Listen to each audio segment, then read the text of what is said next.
يا أيها الناس اعبدوا ربكم الذي خلقكم والذين من قبلكم لعلكم تتقون۔ لوگو اپنے پروردگار کی عبادت کرو جس نے تم کو اور تم سے پہلے لوگوں کو پیدا کیا تاکہ تم اس کے عذاب سے بچو۔ وَأَنزَلَ مِنَ السَّمَاءِ مَاءً فَأَخْرَجَ بِهِ مِنَ الثَّمَرَاتِ رِزْقًا لَكُمْ فَلَا تَجْعَلُوا لِلَّهِ أَندَادًا وَأَنتُمْ تَعْلَمُونَ۔ صدق اللہ العظیم۔ اعوذ باللہ، میں پناہ میں آتا ہوں اللہ کی، من الشیطان الرجیم، نہایت مردود شیطان سے۔ بسم اللہ، اللہ کے نام کے ساتھ، الرحمن جو بے حد مہربان ہے، الرحیم نہایت رحم والا ہے۔ اللہ تبارک و تعالی نے تین گروہوں کا ذکر فرمایا، ایمان والوں کا، کافروں کا اور منافقین کا۔ اب یہاں پہ تمام انسانوں سے اللہ تعالیٰ نے خطاب فرمایا ہے اور ان کو یہ بات سمجھا دی ہے کہ قرآن مجید جو ہدایت کا مجموعہ ہے، جو متقی بنانے کا نصاب ہے، اس سے فائدہ اٹھانا اس طریقے سے۔ فرمایا کہ یا ایہا الناس، اب آپ اس میں غور فرمائیں کہ تجوید کے اصولوں کے اندر بھی معنویت موجود ہے۔ یہاں کہ لوگوں کو متوجہ کرنا ہے تو اس کو پڑھنے کا انداز یہ ہے کہ یا، اب متوجہ کیا جا رہا ہے، آواز لمبی ہو رہی ہے، تو یہاں مد کی علامت ہوگی، آواز کی مقدار لمبی ہو جائے گی۔ یا ای، اب دیکھیں یہ پہ شد ہے، اور جہاں شد ہو یہ پر تو وہاں آواز میں رکنا ہے۔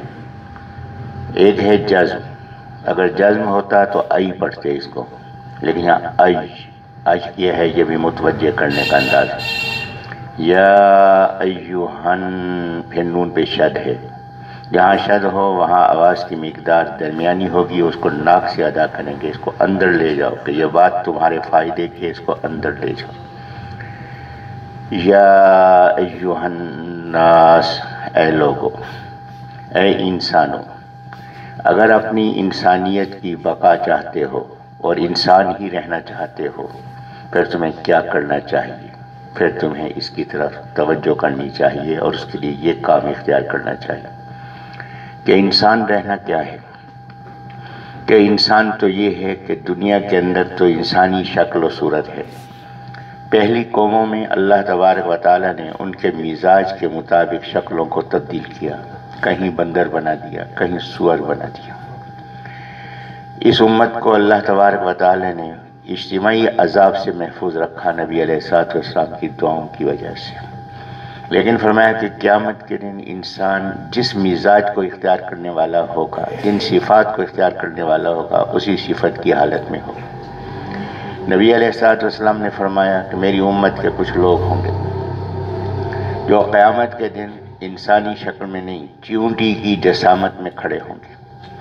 یہ وہ لوگ ہوں گے جو دنیا کے اندر تکبر اور غرور کی کیفیت میں رہتے ہوں گے، کسی کو کچھ سمجھتے نہیں ہوں گے، اپنے آپ کو سب سے بڑا سمجھتے ہوں گے، وہ چیونٹی کی جسامت میں کھڑے ہوں گے۔ فرمایا کچھ لوگ وہ ہوں گے جو کتوں کی شکل میں کھڑے ہوں گے۔ فرمایا یہ وہ لوگ ہوں گے جو دنیا کے حریص ہوں گے، حل من مزید، حل من مزید، کہ کتا تھکا ہوا ہو تو بھی، تھکا ہوا نہ ہو تو بھی ہانپتا ہے، زبان کھولے کھڑا ہے کہ کوئی چیز چاہیے، تو کتوں کی شکل میں کھڑے ہوں گے۔ بعض وہ ہوں گے جو بری عادات والے ہوں گے، وہ بندروں کی شکل میں کھڑے ہوں گے۔ وہ لوگ جو دین کے بارے میں جاہل بنے رہے، غفلت کی زندگی گزاری، وہ گدھوں کی شکل میں کھڑے ہوں گے۔ اور وہ لوگ جن کو دینی غیرت نہیں، دینی حس نہیں، دین لٹتا رہے ہمیں اس کی پرواہ نہیں، وہ سوروں کی شکل میں کھڑے ہوں گے۔ تو نبی علیہ الصلوۃ والسلام نے مختلف انداز فرمایا کہ اس انداز میں کھڑے ہوں گے، تو انسانیت قیامت کے دن ان کے اندر نظر نہیں آئے گی۔ تو فرمایا کہ اے انسانوں، اگر اپنی اس انسانیت کی بقا چاہتے ہو اور قیامت کے دن بھی انسانوں کی حیثیت سے کھڑا ہونا چاہتے ہو تو پھر اس نسخے پہ عمل کرو۔ پھر یہ نسخہ کیا ہے؟ فرمایا کہ اعبدو، تم عبادت کرو۔ عبادت کیا ہے؟ کہ عاجزی کا اختیار کرنا ہے، کسی کے سامنے اپنی عاجزی، اس کی عظمت کا اظہار کرنا ہے، کہ اپنے آپ کو ذلیل سمجھو۔ کس کے سامنے؟ انسانوں کے سامنے نہیں، یہاں تو تواضع ہے کہ عاجزی کا اظہار کرنا ہے اس ذات کے سامنے کہ جو تمہارا پیدا کرنے والا ہے اور تمہاری ضروریات کو پورا کرنے والا ہے۔ اعبدو، تم عبادت کرو، کس کی؟ ربکم، اپنے رب کی۔ رب کون ہے؟ کہ وہ ہے جو تمام ضروریات کو پورا کرنے والا ہے۔ جب تمام ضروریات کو پورا کرنے والا ہے تو تقاضا کیا ہے؟ تقاضا یہ ہے کہ اس کے حکم کے مقابلے میں کسی کا حکم قبول نہ کیا جائے۔ اور پھر اللہ تبارک و تعالیٰ نے جب انسان کو پیدا فرمایا، اس کی حقیقی وجود جمع فرمایا، تو اللہ تبارک و تعالیٰ نے وہاں سوال فرمایا، الست بربکم، کیا میں تمہارا رب نہیں ہوں؟ قالوا بلا، تمام انسانوں نے کہا کہ اللہ تو ہی رب ہے، تیرے سوا کوئی رب ہو ہی نہیں سکتا۔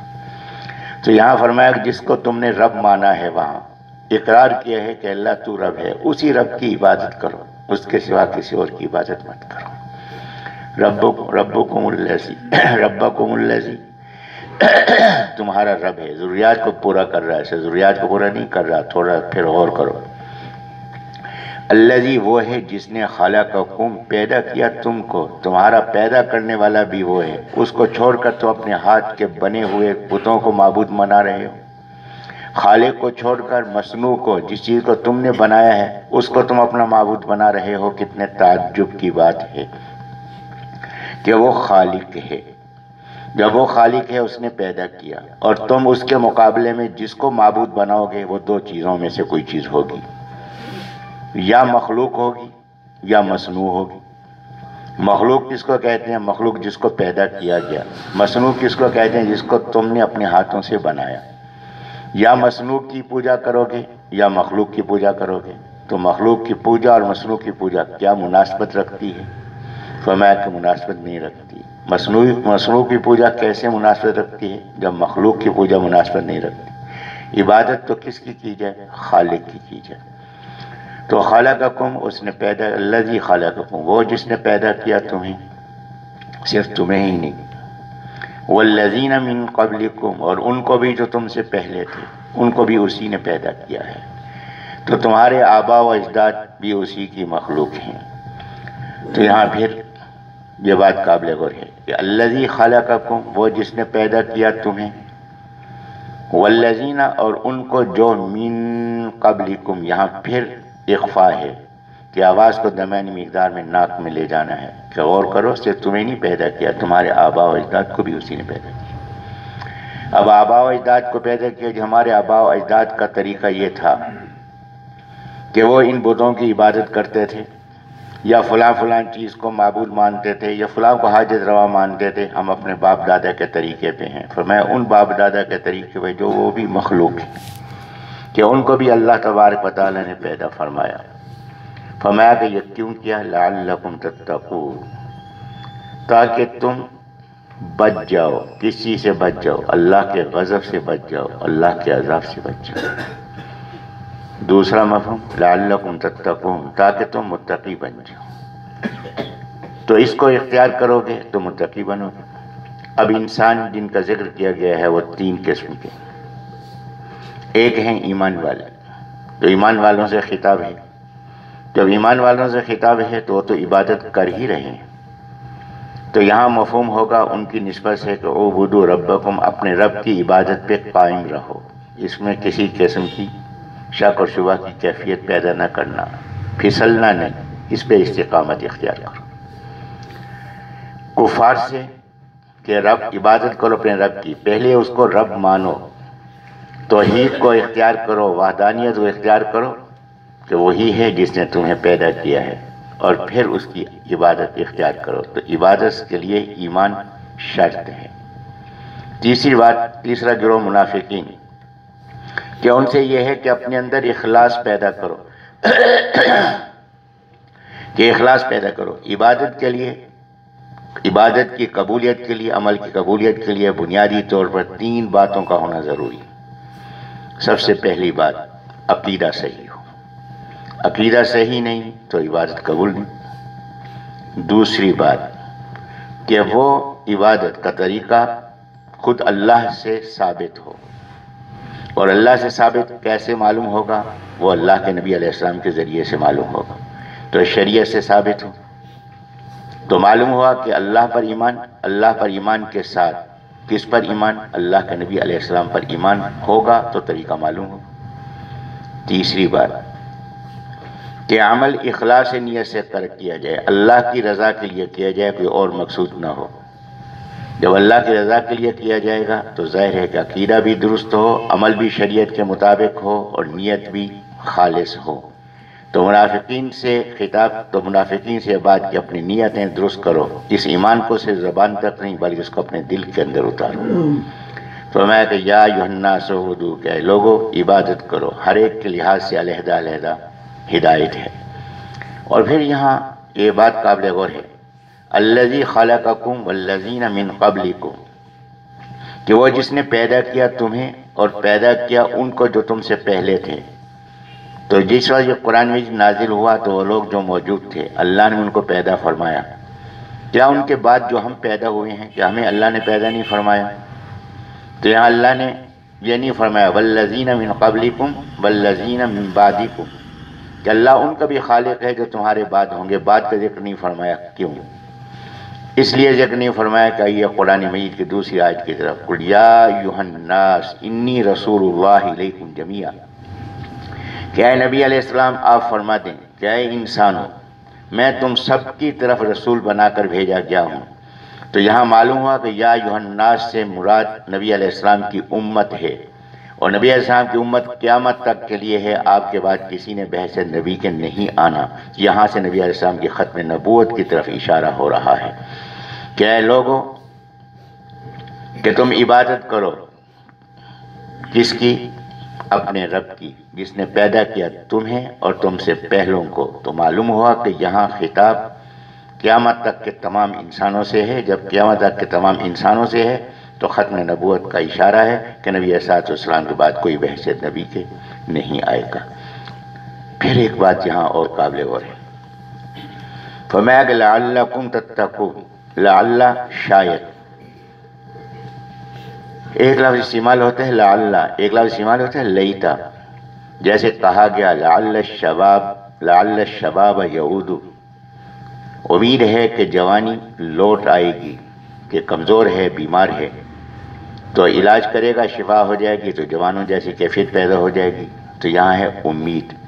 اور اسی طرح ایک جملہ استعمال ہوتا ہے عربی میں لیت الشباب یعود، اے کاش کہ جوانی لوٹ آتی۔ معلوم ہوا کہ جوانی نہیں لوٹ سکتی۔ تو لعل وہاں استعمال ہوتا ہے جہاں کام کا امکان ہو، اور لیتا وہاں استعمال ہوتا ہے جہاں کام کا امکان نہ ہو۔ یہاں اللہ نے لعل فرمایا کہ لعلکم تتقون، کہ امکان ہے، اگر کوشش کرو گے تو یقیناً متقی بن جاؤ گے۔ تو یہاں تتقون، تقوی کس کو کہتے ہیں؟ اللہ کے خوف کو کہتے ہیں۔ یہاں سے ایک اور بات معلوم ہو رہی ہے، لعل امید ہے، تتقون خوف ہے۔ کہ ایمان کیا ہے؟ ہمارے شیخ امام اعظم رحمۃ اللہ علیہ نے فرمایا کہ ایمان کیا ہے؟ فرمایا کہ خوف اور امید کے امتزاج کا نام ایمان ہے، کہ اللہ کے عذاب کا خوف اور اللہ کی رحمت کی امید یہ دونوں موجود ہیں تو ایمان ہے، اگر دونوں موجود نہیں تو ایمان نہیں۔ اور اس کی وضاحت حضرت عمر رضی اللہ عنہ کے ارشاد گرامی میں فرمایا کہ قیامت کے دن اگر یہ اعلان ہو جائے کہ سب انسان جنت میں داخل ہوں گے، صرف ایک ہے جس کو جہنم میں ڈالا جائے گا، تو میں خوف کروں گا کہ شاید میں وہ میں ہوں کہ جس کو جہنم میں ڈالا جائے۔ اور اگر یہ اعلان ہو جائے کہ سارے کے سارے انسان جہنم میں جائیں گے، ایک انسان ہے جو جنت میں داخل ہوگا، تو میں امید کروں گا کہ وہ میں ہوں۔ تو امید اور خوف دونوں اپنی انتہائی کیفیت کے اندر امتزاجی کیفیت ہے، تو یہ ایمان ہے۔ تو ایمان اتنا پختہ ہوگا جتنا ان دونوں کیفیات کے اندر امتزاج ہوگا۔ اس لیے نبی علیہ الصلوۃ والسلام نے فرمایا کہ قیامت کے دن بخشش تو ہوگی، چاہے پہلے مرحلے میں ہو جائے چاہے بعد کے مرحلے میں ہو، لیکن 3 ایسے ہیں جن کی بخشش نہیں ہوگی۔ ایک وہ جو شرک سے آلودہ ہوگا، اس کی بخشش نہیں، اس کی شفاعت بھی نہیں، اس کی بخشش بھی نہیں۔ دوسرا وہ جو اللہ کی رحمت سے مایوس ہے کہ جی میں اتنا گناہ گار ہوں کہ اللہ چاہے بھی تو مجھے نہیں بخش سکتا، نعوذ باللہ من ذالک، اللہ کو تو قدرت کاملہ حاصل ہے۔ تو یہ عقیدہ اختیار کرنا ہے کہ اللہ مجھے نہیں بخش سکتا ہے، مایوسی کی، یہ کیا ہے؟ یہ اللہ کی رحمت کا منکر ہے۔ اللہ کی غفاریت، اللہ کی غفوریت، اس کی رحمانیت، اس کی رحیمیت کا منکر ہے، تو یہ بھی کافر ہے، تو اس کی بخشش بھی نہیں۔ تیسرا وہ جو اللہ کی رحمت کی امید پر گناہ کرتا ہے کہ یہ مولوی بخشے جائیں گے، فلاں بخشا جائے گا، میں بھی بخشا جاؤں گا، جی کر لیں گناہ، اللہ رحیم ہے، رحمان ہے، وہ بخش دے گا، جو مرضی کرتے رہو۔ اس کے معنی ہے کہ وہ اللہ کے عذاب کا خوف نہیں رکھتا، تو لہٰذا یہ بھی کافر ہے، اس کا انجام بھی جہنم ہے۔ یہ 3 قسم کے لوگ ہوں گے جن کی بخشش نہیں ہوگی۔ فرمایا لعلکم تتقون، کہ تمہیں اس لیے بتلایا جا رہا ہے کہ تم عقیدہ صحیح کر کے اللہ کی عبادت کرو۔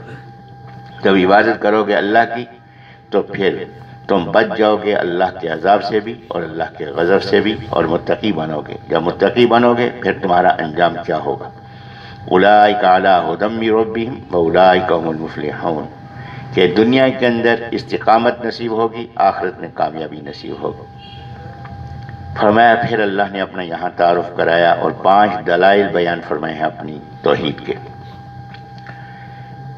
2 باتیں اس سے پہلے بیان فرما دی کہ تمہیں پیدا کیا، تمہارے آبا و اجداد کو پیدا کیا، کہ اپنے اندر غور کرو، ربوبیت کی پہچان ہوگی۔ اب فرمایا ذرا نظر باہر دوڑاؤ، پھر دیکھو کہ رب کون ہے۔ الذی، وہ جس نے جعل، بنایا، لکم الارض، تمہارے لیے زمین کو، فراشا، بیرو بچھونا، کہ اس نے زمین کو تمہارے لیے بچھونا بنایا، ایسا نرم بھی نہیں بنایا پانی کی طرح سے کہ جس پر تم کھڑے بھی نہ ہو سکتے، ایسا سخت بھی نہیں بنایا کہ جس سے تم فائدہ حاصل نہ کر سکتے، تو اس نے تمہارے مزاج اور تمہاری ضروریات کے مطابق اس کو بنایا ہے۔ والسماء، اور آسمان کو، بناء، چھت۔ اب یہاں دیکھیں کہ حمزہ پہ 2 زبر ہیں، تو اگر اس کو ملا کر پڑھیں گے تو بناءً پڑھیں گے، اور بناءً آگے ملا کے پڑھیں گے تو بناءً پڑھیں گے۔ اگر یہاں وقف کریں گے تو 2 زبر کا وقف جو ہے وہ الف کے طرح ہوتا ہے، تو بناء پڑھیں گے، اس کو الف کے ساتھ پڑھیں گے۔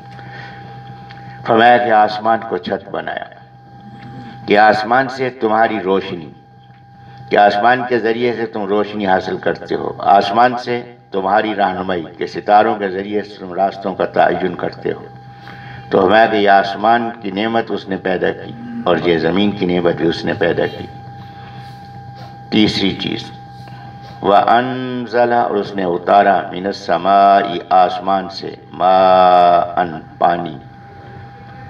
فرمایا کہ آسمان سے پانی اتارا، تو یہ پانی تو بادل سے اترتا ہے، تو آسمان سے کیسے؟ اب آپ اس پہ تھوڑا سا غور فرمائیں کہ سبب بھی آسمان ہے۔ یہ پانی کیا ہے؟ بارش کیا ہے؟ یہ آبی بخارات ہیں، سمندر کا پانی، دریاؤں کا پانی، دیگر پانی، یہ سورج ان کو آبی بخارات میں تبدیل کرتا ہے، دھوئیں میں تبدیل کرتا ہے، ہوا میں تبدیل کرتا ہے۔ یہ بخارات کہاں جاتے ہیں؟ اوپر اٹھتے ہیں، اس کی علائشیں نیچے رہ جاتی ہیں، یہ خالص پانی نتھر کر اوپر کی طرف اٹھتا ہے۔ تو یہ کس کی وجہ سے؟ آسمان کی وجہ سے۔ سورج کا تعلق کس سے ہے؟ آسمان سے۔ تو بارش کا سبب آسمان، تو یہ پانی اوپر گیا، اس نے بادل کی شکل، جمع ہوا، بادل کی شکل اختیار کی، بادل کی شکل اختیار کی۔ اب یہ بادل برس جائے، نیچے گر جائے، نہیں گرتا۔ پانی کی خصوصیت کیا ہے؟ ایک چیز زمین کی کشش ہے، ہر چیز جو اوپر ہوگی وہ زمین اپنی طرف کھینچے گی، لیکن بادل نیچے نہیں گرتا۔ پھر دوسری بات اس کے اندر یہ ہے کہ اس کے اندر پانی کی خصوصیت ہے کہ وہ نشیب کی طرف بہتا ہے. اب یہ پانی اوپر کھڑا ہے، نیچے نہیں گر رہا. تو میں کیوں؟ اس لیے کہ ابھی حکم نہیں ہوا پہلے آسمان سے. کو آسمان پہ کنٹرول روم ہے اور وہاں سے حکم جاری ہو، اللہ کا حکم وہاں پہنچتا ہے، وہاں سے پھر آگے منتقل ہوتا ہے. تو اس لیے اس کا سبب کیا ہے؟ آسمان ہے. دوسری بات یہ ہے کہ سما اوپر کی چھائی ہوئی چیز کو کہتے ہیں. صاحبان کی طرح جو چیز چھائی ہے اس کو سما کہتے ہیں. تو یہ بادل یہ سما کی شکل میں ہے کہ صاحبان ہے جو اوپر چھایا ہوا ہے. تو فرمایا کہ اللہ تبارک و تعالی نے اتارا من السماء، یہ آسمان سے، ماء پانی. اب یہاں ایک اور اشارہ موجود ہے. فرمایا کہ یہ پانی تمہاری زندگی، تمہاری حیات کی بنیاد ہے کہ انسان کا وجود پانی سے ہوا. یہ پانی ماں کے رحم میں منتقل ہوا اور اس سے انسان کا وجود بنا. تمہارا وجود پانی سے، تمہاری زندگی پانی سے، کہ پانی کے بغیر زندگی نہیں. اور جسم کے اندر خون کے ساتھ جو چیز موجود ہے وہ انسان کے جسم کے اندر پانی ہے. تو یہ پانی تمہاری حیات کا ذریعہ ہے. پھر حیات کا ذریعہ نہیں، پھر کہ تمہاری بقا کا ذریعہ اور تمہاری خوراک کا ذریعہ بھی ہے. فرمایا کہ فاخرجا، پس اسے نکالا، بھی اس سے، من الثمرات پھلوں کو، رزقا لکم تمہاری خوراک کے لیے، کہ تمہاری خوراک کا ذریعہ بھی ہے پانی. فصلیں پانی سے، پھل پانی سے، تو تمہاری خوراک کا ذریعہ بھی ہے. تو یہاں میں عرض کر رہا تھا کہ اشارہ کیا ہے. اس سے پہلے فرمایا کہ منافقین کی حالت یہ ہے کہ او کصیب من السماء فیہ ظلمات ورعد وبرق، کہ بارش سے بھاگتے ہیں، ڈرتے ہیں. اور اس بارش سے ڈرتے ہیں کیونکہ اس کے اندر سخت احکامات ہیں اللہ کی طرف سے. جو قرآن مجید نازل ہوا ہے وہی نازل ہوئی، یہ بارش ہے، رحمت اللہ کی طرف سے. اس کے اندر سخت احکامات بھی موجود ہیں. اس کے اندر اللہ کی طرف سے خوف بھی موجود ہے، رعد، برق، اور اس کے اندر نعمتیں بھی موجود ہیں. لیکن یہ نعمتوں کو لینا چاہتے ہیں اور مشکلات اور جو آزمائشیں ہیں اور جو احکامات ہیں سب ان سے بچنا چاہتے ہیں. فرمایا کہ بارش سے کیوں ڈرتے ہو؟ بارش تو تمہاری بقا کا ذریعہ بھی ہے، بارش تمہاری حیات کا ذریعہ بھی ہے، بارش تمہاری خوراک کا ذریعہ بھی ہے. جس طرح سے یہ ظاہری بارش تمہاری بقا کا ذریعہ ہے، تمہاری خوراک کا ذریعہ ہے، اس طرح سے حقیقی بارش، رحمت، یہ قرآن مجید ہے، یہ اللہ کی رحمت ہے، اللہ کی بارش ہے. اس پہ عمل کرو گے تو یہ تمہاری بقا اور جہنم سے تمہاری حفاظت کا ذریعہ ہے. تو اللہ تعالیٰ مجھے بھی آپ کو بھی یہ فہم نصیب فرما دے. وآخر دعوانا الحمدللہ رب العالمین. الحمدللہ رب العالمین الرحمن الرحیم مالک یوم الدین. اللہم الذي جعل لكم الأرض فراشا والسماء بناء وأنزل من السماء ماء فأخرج به من الثمرات رزقا لكم فلا تجعلوا لله أندادا وأنتم تعلمون. جس نے تمہارے لیے زمین کو بچھونا اور آسمان کو چھت بنایا اور آسمان سے مے برسا کر تمہارے کھانے کے لیے انواع و اقسام کے میوے پیدا کیے، بس کسی کو خدا کا ہمسر نہ بناؤ اور تم جانتے تو. 13 لائنوں والا قرآن مجید، صفحہ نمبر 6، صفحہ نمبر 6، تیسری لائن، سورۃ البقرہ، آغاز آیت نمبر 22. اعوذ باللہ من الشیطان الرجیم، بسم اللہ الرحمن الرحیم. الذي جعل لكم الأرض فراشا والسماء بناء وأنزل من السماء ماء فأخرج به من الثمرات رزقا لكم فلا تجعلوا لله أندادا وأنتم تعلمون. وإن كنتم في ريب مما نزلنا على عبدنا فأتوا بسورة من مثله وادعوا شهداءكم من دون الله إن كنتم صادقين فإن لم تفعلوا ولن تفعلوا فاتقوا النار التي وقودها الناس والحجارة أعدت للكافرين صدق اللہ العظیم۔ اعوذ باللہ، میں پناہ میں آتا ہوں اللہ کی، من الشیطان الرجیم، نہایت مردود شیطان سے۔ بسم اللہ، اللہ کے نام کے ساتھ، الرحمن جو بے حد مہربان ہے، الرحیم نہایت رحم والا ہے۔ اللہ تبارک و تعالی نے اس سے پہلے تمام انسانوں سے خطاب فرمایا اور انہیں توحید کی دعوت دی، اور یہ حکم فرمایا کہ عبادت کرو اپنے رب کی۔ کہ رب کون ہے؟ تو یہاں 5 باتیں بیان فرمائی۔ پہلی بات یہ ہے کہ رب وہ ہے کہ جس نے تمہیں پیدا کیا۔ رب وہ ہے جس نے تمہارے آباء و اجداد کو پیدا کیا۔ اب ہمیں کہ پہلی دعوت غور و فکر کی اپنے اندر، کہ اپنے اندر غور کریں۔ اور یہاں ایک بنیادی بات گزارش کرتے ہیں کہ اللہ تبارک و تعالی نے قرآن مجید میں جہاں بھی اپنا تعارف کرایا ہے، وہاں یہ نہیں فرمایا کہ اللہ میں غور کرو۔ کس میں غور کرو؟ مخلوق میں غور کرو۔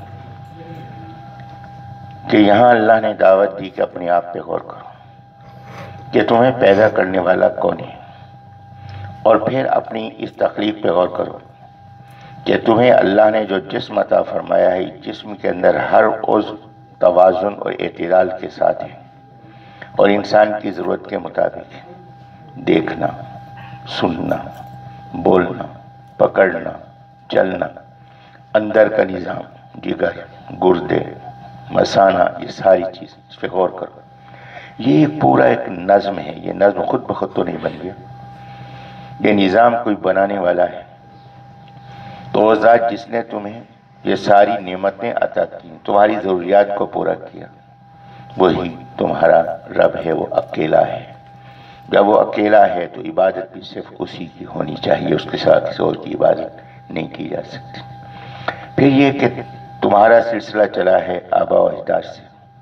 تمہارے آباء و اجداد کو کس نے پیدا کیا؟ تمہارے آباء و اجداد کو بھی اسی نے پیدا کیا۔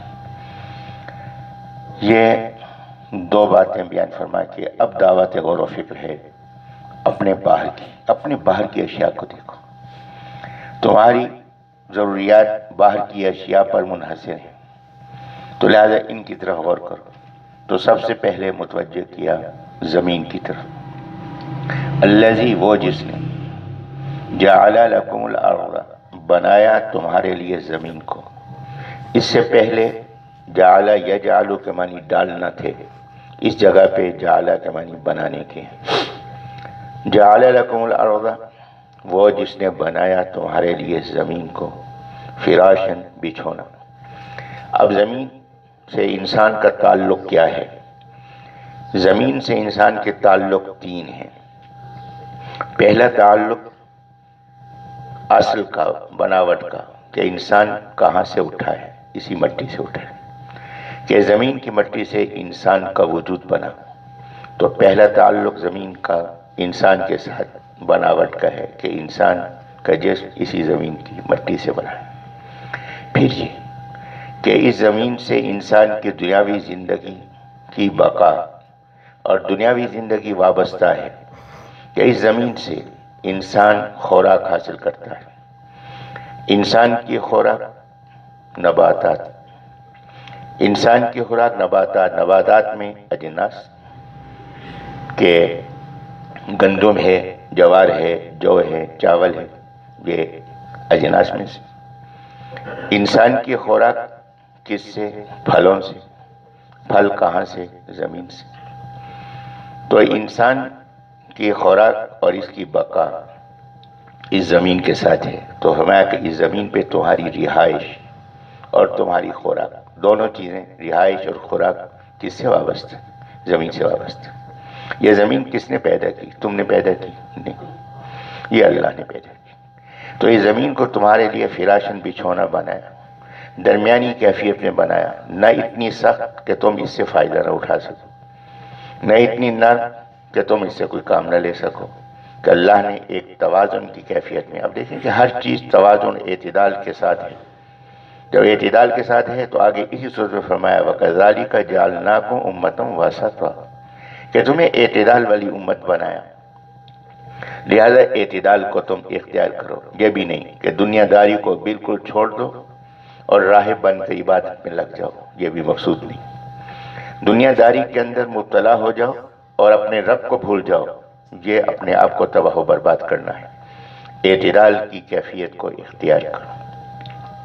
تو اب یہ زمین تمہاری ضروریات کے لیے ہے کہ یہ بچھونے کی طرح ہے، تم اس پہ رہائش اختیار کرتے ہو اور اس سے تم نباتات حاصل کرتے ہو۔ اب یہ نباتات حاصل کرنے میں یہ بات کہی جا سکتی ہے، جو بات آگے آ رہی ہے، ایک اور اشارہ اس کے اندر موجود ہے۔ تو فرمایا کہ زمین کو دیکھو کہ اللہ نے تمہارے لیے اس کو کیسے بنایا۔ پھر زمین سے میں عرض کر رہا تھا کہ انسان کی 3 وابستگیاں۔ پہلی وابستگی وہ یہ کہ اس کا جسم اس زمین کی مٹی سے بنا ہے۔ دوسری وابستگی کہ دنیا کے زندگی کے اندر اس زمین پہ اس کی رہائش اور زمین سے اس کا رزق، اس کی خوراک۔ تیسرا مرحلہ موت واقع ہو گئی۔ جب موت واقع ہو گئی تو کہاں اس کو چھپایا جاتا ہے؟ کون اپنی لپیٹ میں اس کو لیتی ہے؟ یہ زمین۔ تو لہذا تمہاری وابستگی زمین کے ساتھ یہ 3 سے، اور یہ زمین کس نے بنائی؟ اور اگر یہ تمہیں دفن نہ کیا جاتا کیا ہوتا؟ تمہارا جسم پڑا ہوتا، کیڑے مکوڑے سر عام کھاتے، جانور اس کو کھاتے، پرندے اس کو نوچتے۔ تمہاری حفاظت، تمہارا اعزاز و اکرام اللہ نے اسی زمین سے فرمایا ہے۔ اور یہ زمین تمہاری پیدا کردہ ہے؟ نہیں، یہ زمین اس رب کی پیدا کردہ ہے، جس کی پیدا کردہ ہے تو عبادت بھی اسی کا حق ہے کہ اس کی عبادت میں کسی کو شریک مت کرو۔ والسماء، اور آسمان کو، بناء، چھت۔ تو یہاں ایک تو تجوید کا قاعدہ ہے کہ آپ دیکھیں کہ الف پہ مد کی علامت ہے، یہاں آواز لمبی ہوگی، اور حمزہ پر 2 زبر ہیں۔ جہاں 2 زبر پہ وقف کریں گے، رکیں گے، اس کی آواز کو درمیانی مقدار میں ادا کریں گے، اس کو الف مدہ کی صورت میں ادا کریں گے۔ تو بنا، یہ لمبی آواز، بنا یہ درمیانی مقدار کی آواز۔ تو آسمان کو چھت بنایا۔ اب اس آسمان کے ذریعے سے سورج، اسی آسمان کے ذریعے سے چاند، اسی آسمان کے ذریعے سے ستارے، سورج، جو انسان کو حرارت حاصل ہوتی ہے انسان کو سورج سے، اور حرارت کے ساتھ روشنی حاصل ہوتی۔ چاند، یہ ٹھنڈی روشنی جو اس کی نباتات کے اندر رس کی کیفیت پیدا ہوتی ہے چاند کی روشنی سے، اور سورج کی روشنی سے یہ فصلیں پکتی ہیں، یہ چیزیں پکتی۔ تو یہ ستارے، ستاروں سے 3 کام۔ 2 کام وہ ہیں جو ہم دیکھ رہے ہیں، ایک کام وہ ہے جو ہمیں بتلایا گیا۔ 2 کام جو ہم دیکھ رہے ہیں، رات کا وقت ہے، ستارے نکلے ہوئے ہیں، آسمان کو دیکھیں، طبیعت کے اندر فرحت کی کیفیت پیدا ہوتی ہے کہ اللہ نے گھر بیٹھے یہ تفریح کا سامان عطا فرماتی ہے۔ دوسرا فائدہ ان ستاروں کا یہ کہ ان سے راستوں کا تعین ہوتا ہے۔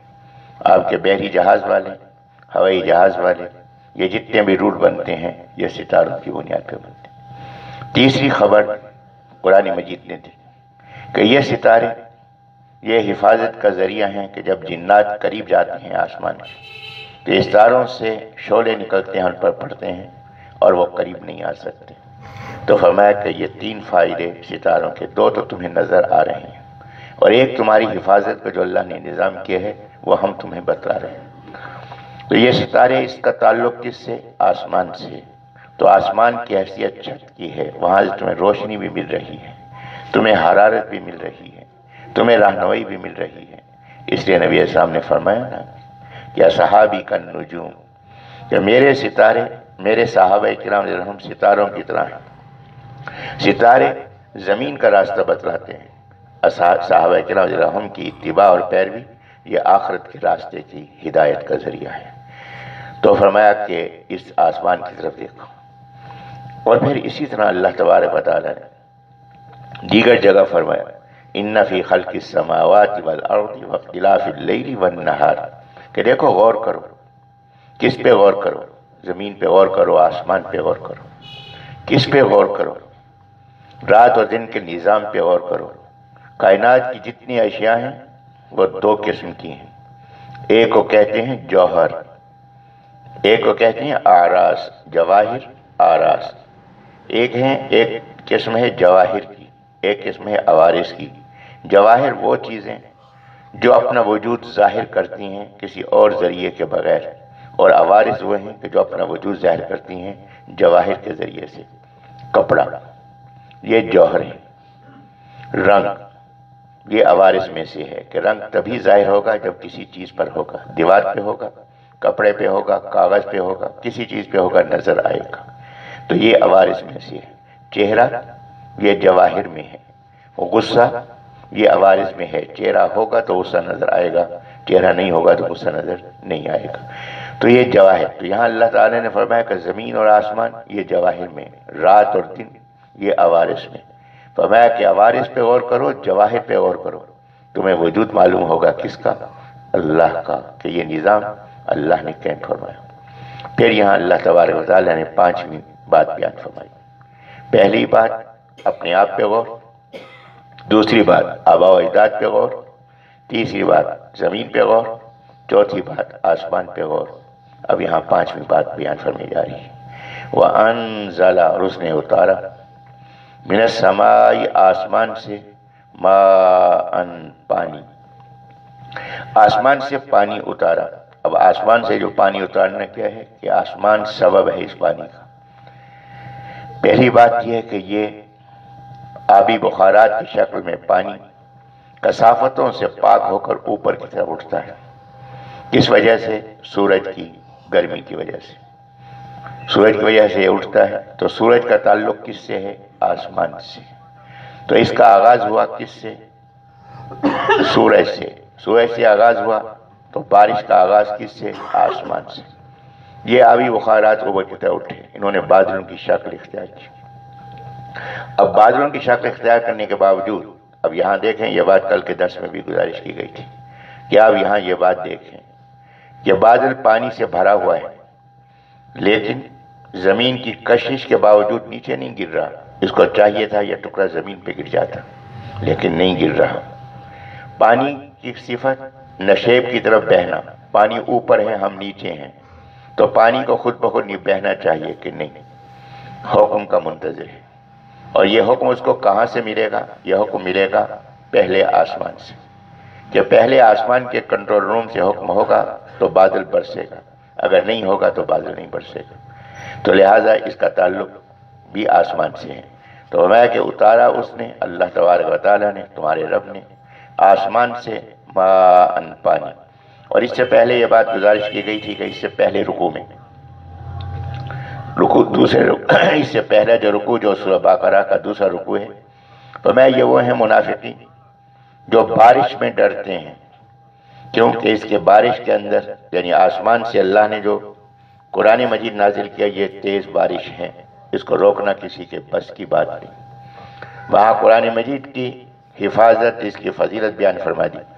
اس قرآن مجید کے اندر ظلمات، سخت احکامات بھی ہیں کہ یہاں دنیا کے اندر اللہ کے احکامات کی تعمیل کریں گے تو نفس کی خواہشات کو چھوڑنا پڑے گا اور اللہ کے حکم پر نکلنا پڑے گا.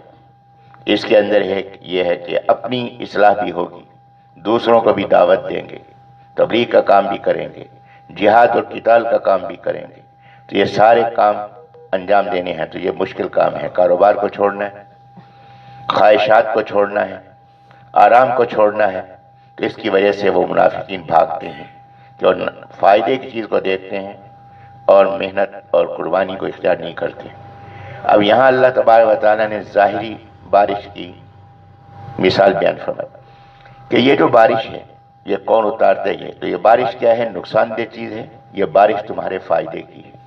کیسے کہ اس بارش سے پانی آتا ہے، اور پانی انسان کی حیات کا، زندگی کا بنیادی عنصر ہے، کہ جسم کے اندر زیادہ حصہ پانی کا ہے، 80% انسان کے اندر پانی ہے۔ اگر پانی کم ہو جائے تو انسان بیماریوں کے اندر مبتلا ہو جائے، اور اگر پانی خالص نہ ملے تو بھی انسان بیماریوں کے اندر مبتلا ہو جائے۔ تو یہ آسمان سے جو پانی نازل ہو رہا ہے یہ خالص پانی ہے۔ پھر اسی پانی سے انسان کی فصلیں ہیں، انسان کی نباتات ہیں، تو انسان کی زندگی کا انحصار اسی پانی پر ہے۔ تو میں کہ یہ تمہاری بنیادی ضرورت پانی، یہ تم نے پیدا کیا پانی نہیں، بلکہ اللہ تبارک و تعالیٰ نے آسمان سے پانی اتارا ہے۔ افرأیتم الماء الذی تشربون، کہ وہ پانی جو تم پیتے ہو، اس پہ غور کرو، اگر اس کو کڑوا بنا دے اللہ یا اس کو نمکین بنا دے تو تم پینے کے لیے پانی کہاں سے لاؤ گے؟ تو میں کہ اللہ نے یہ خالص پانی آسمان سے تمہارے لیے نازل فرمایا۔ میں فاخرج، پس اس نے نکالا، بھی اس کے ذریعے، من الثمرات، پھلوں کو۔ اب یہاں فاخرج بھی ثمرات، بھی ثمرات نہیں فرمایا، من الثمرات فرمایا۔ من الثمرات فرمایا کہ اس کے اندر ایک اشارہ یہ کہ دنیا کے اندر ہر موسم میں ہر پھل موجود نہیں، کہ دنیا کے اندر ہر موسم میں ہر پھل موجود نہیں۔ آم سردی کے موسم میں موجود نہیں، گرمی کے پھل سردی میں موجود نہیں، سردی کے پھل گرمی میں موجود نہیں۔ ہر پھل کا اپنا ایک نظم ہے، تو کل پھل ایک موسم کے اندر موجود نہیں، کچھ پھل موجود ہیں، کچھ پھل موجود نہیں۔ جنت کے اندر سارے پھل ہمہ وقتی ہوں گے، ہر وقت موجود ہوگا ہر پھل، اس کے لیے کوئی وقت کا تعین نہیں ہے۔ پھر یہاں من کے اندر دوسرا اشارہ یہ کہ دنیا کے اندر جو پھل ہیں تم لیتے ہو، یہ جنت کے پھلوں میں سے کچھ ہیں، سارے پھل اللہ نے دنیا میں ظاہر بھی نہیں فرمائے۔ اور پھر جو پھل ہیں دنیا کے اندر موجود ہیں اور جنت کے اندر جو پھل موجود ہیں، تو ایک ایک پھل کے اندر جو ذائقے جنت کے اندر ہیں ان میں سے صرف ایک ذائقہ دنیا میں ہے، باقی ذائقے دنیا میں آئے ہی نہیں ہیں۔ تو فرمایا کہ من الثمرات کے پھلوں میں سے کچھ، اور اتنی نعمتیں جو دنیا میں پھلوں کی شکل میں تمہیں حاصل ہیں، اور تمہیں چاہیے کہ کل پھل کی نعمت تمہیں حاصل ہو جائے، تو پھر وہ کام کرو جو تمہیں جنت میں لے جانے والے ہیں۔ تو میں من الثمرات رزق لکم، اور یہ ثمرات، یہ پھل کیوں اللہ نے عطا فرمائے؟ رزق لکم، تمہارے کھانے کے لیے۔ اب یہاں ایک اشکال پیدا ہو سکتا ہے، ٹھیک ہے حضرت، ہمیں بھی اللہ نے پیدا کیا، ہمارے آباء اجداد کو بھی اللہ نے پیدا کیا، ہم نے یہ بات مان لی، آسمان کو بھی اللہ نے پیدا کیا، زمین کو بھی اللہ نے پیدا کیا، ہم نے مان لیا، لیکن یہ جو پھلوں اور نباتات کا پیدا ہونا ہے، یہ تو ہم دیکھ رہے ہیں کہ کاشتکار، مالی، یہ اس کے پیدا کرنے کا ذریعہ، ان کے ذریعے سے پیدا ہو رہا۔ میں ایک بنیادی بات گزارش کرتا ہوں، 5 باتوں میں سے، 5 چیزوں میں سے اگر ایک چیز بھی مان لی جائے کہ یہ رب کی ہے تو عبادت لازم ہو گئی۔ ایک چیز، ضروری نہیں کہ 5 چیزیں آپ منوائیں کسی سے، ایک چیز بھی اس نے مان لی تو عبادت اس پہ لازم ہو گئی، حقیقت تو واضح ہو گئی۔ لیکن 4 چیزیں مانی، 5ویں چیز کے بارے میں غور کریں کہ کسان اور مالی کا کتنا حصہ ہے۔ ایک درخت ہے، پھل ہے، تو باغبان نے اس کا بیج بویا ہے، اس کی گٹھلی بوئی ہے زمین کے اندر، جب یہ گٹھلی بوئی یا گندم ہے اس کا دانہ بویا ہے، اب یہ زمین کے اندر بونے کا کام یہ کسان نے کیا ہے، مالی نے کیا ہے، کسان نے کیا۔ اس کے بعد آپ اندر دیکھیں، یہ زمین کس کی پیدا کی ہوئی ہے جس کے اندر یہ بیج یا گٹھلی جس کو رکھا گیا ہے، یہ اللہ کی پیدا کی ہوئی ہے۔ اس کے بعد آگے چلیں، اب کیڑے مکوڑے اس بیج کو، یہ اس گٹھلی کو کھاتے ہیں، تو اس میں 2 طرف ہیں، ایک طرف سے چیز نے نکلنا ہے، ایک طرف سے نہیں نکلنا، تو یہ کیڑے مکوڑے اس طرف کو کھاتے ہیں جس طرف سے کسی چیز نے نہیں نکلنا۔ یہ بات کس نے پیدا کی؟ اللہ نے۔ اس کے بعد یہ باہر نکلا، درخت ہے تو یہ زمین سے باہر نکلا، اب اس درخت کو زمین سے جو باہر نکالا گیا ہے، نکلا ہے، کسان نے اس کو کیا کیا؟ یہ بیج کسی وجہ سے یہ جو فصل بن رہی ہے، کسان نے کیا کیا ہے؟ کون سی چیز اس میں ڈالی ہے؟ پانی ڈالا ہے۔ یہ پانی کس کا پیدا کیا ہوا ہے؟ یہ پانی اللہ کا پیدا کیا ہوا ہے۔ اس کے بعد جب یہ فصل بڑی ہوئی، یہ درخت باہر نکلا، اب پکنے کے لیے اس کو سورج کی روشنی کی ضرورت ہے،